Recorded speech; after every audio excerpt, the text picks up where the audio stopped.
What's going on, you beautiful human beings? Welcome back to another video, and in today's tutorial I'm going to be showing you guys how to make a clean but simple sound meter Twitter header. I don't really have an entire title for this design, but this was just an accidental thing that I stumbled upon on Monday in my Photoshop stream. I thought it was pretty cool. It's very simple. It's very easy to do. This shouldn't take too long for you guys to make. You guys can like speed it up 2 times and still figure out how to do this thing. But yeah, I hope this video helps you guys out, and I hope you guys like this fun little design. And yeah, let's just get straight into this thing.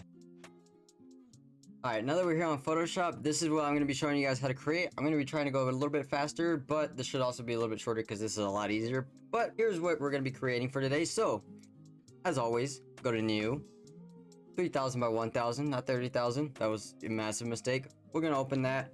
And, of course, Alt-Delete if your black is on the top, I believe. Yeah, okay, my face cam ain't in the way. So Alt-Delete so you can fill the background in with black. We're going to unlock that just for the heck of it. And we're going to go ahead and create a new layer just to have that for now. The text that the font that I use is white NT. So, of course, you're going to fill this in with your name. And I believe I had this as white. Let's go over here and check that real quick. So this side is going to be this blue color. We're going to go ahead and get that. I should have probably prepared that, but it's fine anyways. We're going to go ahead and do that.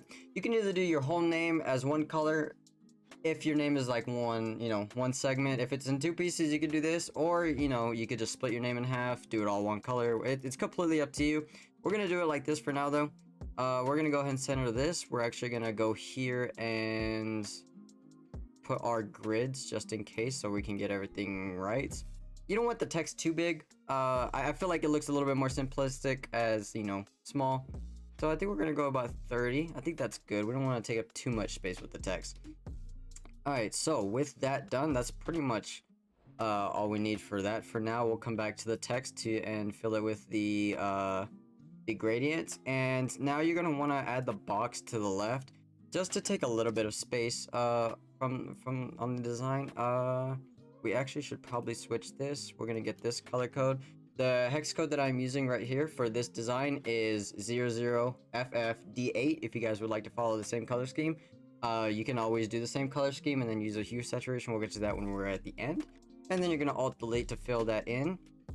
Now here's where the fun part comes in. So to create the sound meter effect, or basic design, you can do this 2 ways. You can go online and buy one with a license or whatever for like, I don't know, $5-10 or something like that. Maybe get lucky and find a free one, or you can make yours free. And we're gonna go over here to the side and we're gonna drag downwards and we're gonna hold Alt so that way it centers it off rip for us. And we're gonna go about maybe that size. Might be a little bit too thick, but I think it works for now. Alt-Delete, gonna fill that in, and then here's where the interesting part comes in. So we're gonna Control J, gonna slide it over. If you want it all even, you can try to remember a count or something like that. You could do 1 2 3 4. We'll do 4. I think that works. I think that's what we did the first time. Then we're gonna do Control T. You can either make this one smaller, bigger. You can go in whatever pattern you would like. We're gonna make this second one a little bit bigger. Actually hold Shift and Alt so that way you stretch the bottom and top equally and it doesn't stretch it out to the side anymore. I'm gonna make it a little bit bigger.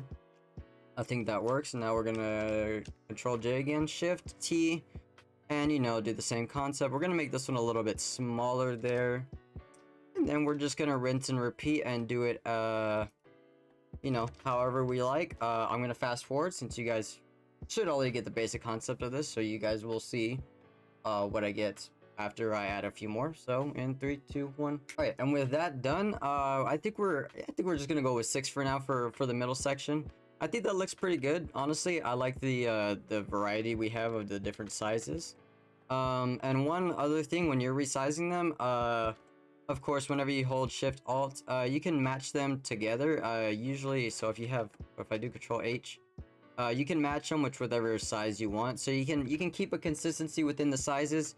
Maybe you have like 3 to 4 different sizes, and then you can match a couple of them with one another. So same thing that we have on the second and the second to last. We have those the same, and then this last one we'll keep the same as the beginning one. And we do not want to do that. And now we're gonna hold shift, click the bottom one, control T. We're gonna move it over. We're gonna give it a little bit of space between in between this and your. We're also gonna group this, and we're gonna title this as middle meter. Probably should have put left, but we're gonna go with middle for now. And then what you're gonna do is you're gonna control J that group. You're gonna flip horizontal, control T, and swing it over here.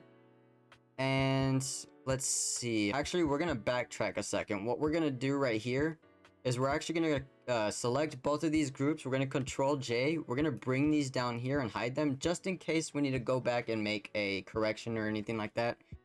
And then we're gonna do control E on each of these so that way we can move everything together. And as we hold shift, it gives us the spacing that's over here on the left as well. And there you go. You got the middle sound meter. So that looks pretty good. Now we're gonna go on to the bottom and top, and this is pretty much the same thing. I'll do a couple of them with you guys, and then we're gonna skip forward to where I have everything. So we're gonna go down here, go about maybe right here. I'm gonna make another small one. You can make these a little bit thicker, a little bit thinner, whatever you would like, of course. That's your preference. We're gonna make this one. We're gonna start off with a medium sized for now. Control D. And of course, you guys know the process. We are going to sometimes when you do the marquee tool, pay attention because sometimes it doesn't match up with the bottom line. Not sure why, but make sure you get those in line. And so we're gonna actually worry about that in a minute. So 1, 2, 3, 4. Let's go 5. Let's space this one out just a little bit more. And you know, control T, shift and alt, or you could just do shift since these are supposed to be on the ground. We're gonna raise this one a bit. We're gonna raise that to about right there. Let's control that, and we're gonna move that down a couple so it matches with the ground. And now control J, 1, 2, 3, 4, 5. It's even. Let's give this one a little bit of height as well. And then 1, 2, 3, 4, 5, same thing. And we'll make this in between these, the first and second one, so that way we have more variety. And we're gonna add a couple more, and of course you guys are not gonna want to see that. So in 3, 2, 1. All right, so now that we have 8 of them, of course, again, you can add as many as you want. I would recommend just doing a few, because what we're gonna do next is actually, you can make all of them different, but if you want to go the quick route, which of course I did on this one, which if you can tell, if you give it a quick look, what we did here is actually we select these. We're gonna group these, gonna copy that and save it down here in case we need to make a correction. You're gonna control E, control J, and then just shift them over. If you have control H on, they should actually let you line them up, which is weird. If it doesn't, then what you can do is just line the first one up with the last one, and then do control, or you can do hold shift, and then 1, 2, 3, 4, 5. You should get it around even. That's probably the more general way to do it. And then of course we can select both of these, control J, hold shift, and then the right button, line it up with this one, 1, 2, 3, 4, 5, and then just keep doing that all the way to the end, as we're gonna do here. I don't think I need a cut. I think we can do this fairly quickly, because we can just do all 4 of those, and then we can actually, don't forget, click it and then hold shift, and then we can just line that up with the last one right here, right about there. 1, 2, 3, 4, 5, and there you go. You have the bottom sound meters, and if you want to center it, of course, you can just do control T and then center all of them. I would recommend the first one being spaced out from the bar that's on the left, just to make it look nice, because if you have it poking out just a little bit uneven with the rest of them, of course it's gonna look a little funny. So let's actually, what we can do is do that there, and I think this should be group 1. And then you can just, if you don't like the way that looks, you know, just control X and it'll delete it. And now we'll select everything, and move everything to about right there. I think that looks pretty good. So now you're gonna add that into another group. Of course, Control J, Control T, flip vertical so it's upside down. You're gonna swing it up. You can either have it completely symmetrical like this and just leave it as it is, or what I did is Control T and then flip horizontal. And there you go. You have the top and the bottom sound meters completely done. Now let's Control J these and save these in case we need any corrections. So that way you can go back to anything that you might need to fix or anything like that. And then now we're going to Control E that. And the way we did the gradient, you could do this different ways, I'm pretty sure. But the way we did it is we simply just we put it on normal. We're going to get this color and make it first. We're going to put one here at about, let's go with 60, I think. We're going to make this one a little bit of a darker blue here. Let's make it match a little bit. And then we're going to swing this one all the way to the end, and let's make it purple. Get a little bit of some brightness to it. And then reverse it, and that's a little bit too much purple on the top. Let's bring the blue upwards a little bit, and then we can move this little dot right here just to strain the blue out towards the green a little bit more and stretch the blue out a little bit more as well. So yeah, I think that doesn't look too bad. You can make it, I got an update, that's great. You can make it however you want, as always. But we're gonna go with that for now. Gonna control, or we're gonna, not control, but we're gonna right click it, copy the layer, paste layer style, and then select the gradient overlay, and then click reverse so that way it copies on the top. And then same thing for the middle ones, you're gonna paste that there. And paste that there. You can decide which ones go where. The left one I like to have facing the bottom, I think. Yeah, that looks pretty good. Either way, one of the sides is gonna match up with the purple, so it's not too big of a deal. And then we'll copy and paste it here, and I believe I changed this. See, that doesn't look too bad, but just to have the different, you know, a hint of a different color to it. I believe we did color. Yep, we did color, and now it goes with everything. It's a little bit light up top, so it's your preference. And then on the left side, I did the same thing, except we switched the angle, and we made this 0, I believe, and then now we're going to reverse it as well. And then now we're going to want to readjust everything, because then it looks a little bit too funny, because the purple is actually going to be a little bit off. So we'll go with 100 on the scale, so that way it doesn't look a little bit, you know, cut off on the colors. And so there you go. You pretty much have all of this done. You can of course leave it like this, but what I genuinely wanted to do to add a little bit of stuff to the background, Control J everything. Let's Control E that, put it in the background. We're gonna Control T this. We're gonna raise it just a bit, maybe about right there. And then we're going to lower the opacity to about 10. You can maybe go 5. 5 might be a little bit too subtle, but I don't think it looks too bad. We're going to go filter, Gaussian blur, and then I think 10 looks pretty good. You still want to make it like a little bit noticeable.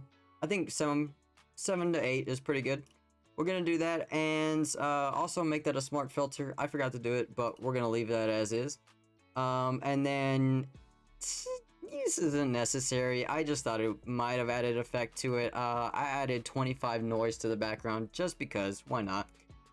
So we're going to click OK on that, and everything is done other than the lighting. I'm not sure if I like the lighting too much, but you know, it adds a little bit of effect to it. You could probably add lighting more so to the meters themselves, you know, on different spots. Maybe it'll look a little bit better, but of course, I just like my general lighting like this. So we're gonna go 100 on the flow and make sure your hardness is all the way down. And then we're gonna select about maybe, make it a little bit bigger. We'll go with about there for now. And then we're also gonna lower the opacity just a little bit because it kind of syncs up with the bars themselves. And then we're gonna do X. Let's go back to the gradient real quick so we can get this this hint of purple. So copy that. So AE00FF, and then also the middle is 00C0FF. If you guys want to copy the exact colors that I have. And so we're gonna go to the black, we're gonna Control V, and then we're gonna go back to our lighting layer and let's make it a little bit bigger. I like the purple. The purple's a little bit darker, so it won't stand out as much as the green. And if you take that off, it gives it a little bit of a vibe to it. But yeah, there's not much that you can really do with the, you know, color effects, but you can still add a little bit. So we're gonna, of course, for sure go to filter gallery. Again, make sure you make it a smart object before you do any of this, in case you make a copy profile pic. Brush size 1, sharpness 1, and then we're gonna go to camera raw filter, and we lower the blacks and stuff a little bit, so that way the background kind of becomes a little bit more subtle, but a little bit more sharp as well. We don't want to mess with the temperature too much, but we're still gonna go with about -10, because then you really switch around the colors a lot. We're gonna lower the exposure to about 30 one more time. We're gonna raise the contrast a little bit. Raise the highlights, lower the shadows for sure, because it makes it you can tell in the background it makes it a lot more subtle for sure. Don't really mess with the whites and blacks, completely up to you though. Raise the clarity, raise the vibrance a little bit, raise the saturation, and we're good with those. I wouldn't advise messing with the color mixture too much, because then you will switch the colors around a lot. Unless that is your plan, then feel free to do so. But if you want these specific colors, then if you mess with anything, maybe the aquas a little bit. If you mess with the blues, then the purples are going to switch around as well a little bit, so you're going to want to raise the purples as well. So we'll do about there. I think that looks good. And if you'd like, you can do one more sharpening just to make it a little bit sharper. And if we toggle the default settings, then you see a big difference in the vibrance of the overall photo, as well as the background a little bit more subtle as well. So let's not mess up like last time. Let's make sure we leave these settings on, and we're gonna click OK and add that, and you know, just click the vision, the little eye thing, and that is about done. You can add whatever else you want. You can add stuff to the background, you can add a picture, you can add, you know, some more vibes to it, you can add some more color. You could change the color. If you really want to change the color, then I would just advise doing hue saturation, add that to the top, and you can change it to whatever color you want. I personally, I like this color, the orange and green. There was another, the pink and blue is really cool as well, and then the pink and orange is pretty vibey as well. Completely your choice. If you don't actually like this color, but you just went and copied everything as I did, then feel free to use hue and saturation. If not, leave this as is, and you guys have made yourselves a sound meter Twitter header. Again, this isn't too big of a deal, but I thought this was a very vibey design for you guys, and I just wanted to share this with y'all. So I hope you guys learned a little bit something today. If not, I just hope you guys enjoyed today's video, and if you did, leave a thumbs up, and if not, click that subscribe button. I would really appreciate it, and see you guys in the next video. Peace and love, baby.